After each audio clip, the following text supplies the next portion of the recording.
What's up, YouTube? My name is Jason, and this is my take. And I'm back. And this time I got a quick review of this new Elton John album, The Lockdown Sessions. Now, if you don't know who Elton John is, how?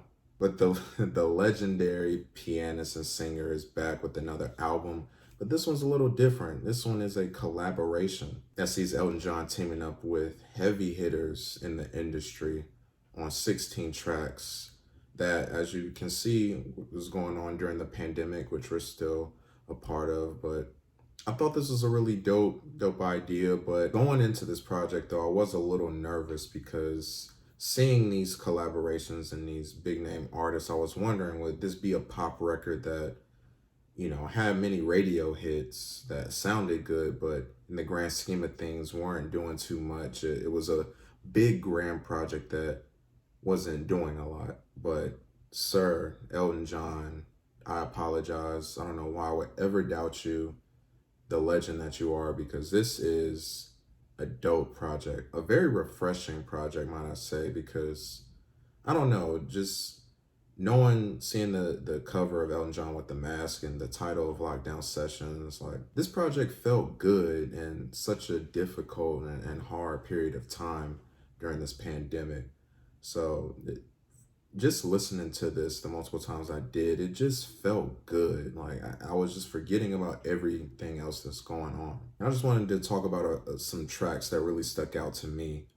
As Elton John just still sounds great and young, honestly, as ever. The opener, Cold Heart, PNAU remix featuring Dua Lipa was just a perfect way to kick off the album and really set the tone for the exciting like production and just the songs that we were gonna hear. It was also great to see Elton John team up with Young Thug again, along with Nicki Minaj on the song Always Love You.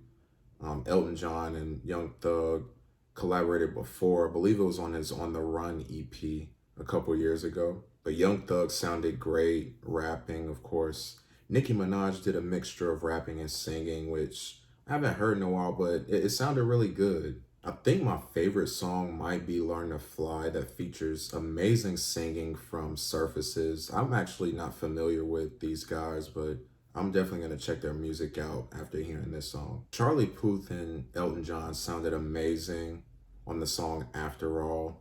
That was a big highlight for me as well. I love Charlie Puth, Puth, and just vocally what he can do. The song Pink Phantom was a surprise because I could see Gorillaz and Elton John teaming up, but Black was, it was shocking to hear Black on here, but he sounded amazing as well. And this song just made me stop and realize just how much Elton John really does connect to the younger artists and wants to work with them. And it's cool that, he wants to tap in and work with them. The song Nothing Else Matters probably was the biggest track on here, as it features maybe 6 or 7 artists, but Miley Cyrus on this song sounded beautiful and was like the leading vocalist in this song. Despite the many weird things that Miley Cyrus, has done, in her past, and, the things that she's been into, like one thing we can't deny is just her songwriting and her singing ability, and it showed on this track. The song that I was looking forward to the most, and it turned out exactly how I wanted it to, was the song Finish Line that featured the GOAT, Stevie Wonder. And at first when I saw it, I didn't know what I was gonna get, because a lot of times when I've been hearing Stevie Wonder lately, it's been more of him, playing the harmonica, whether it's on Take Care by Drake or even Astro World more recently. But we got singing from Stevie Wonder, and man, like he will never not have it. And him and Elton John, like the chemistry and how they sounded together was perfect.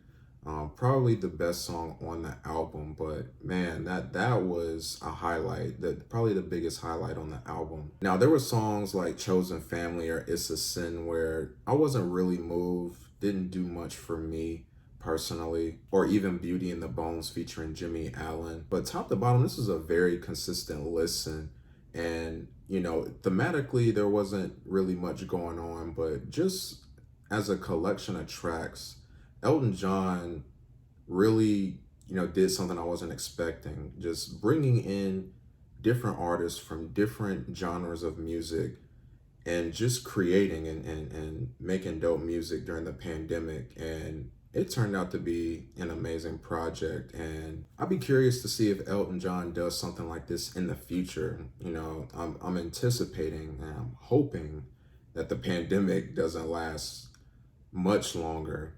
But I could see Elton John like putting together another tape like this.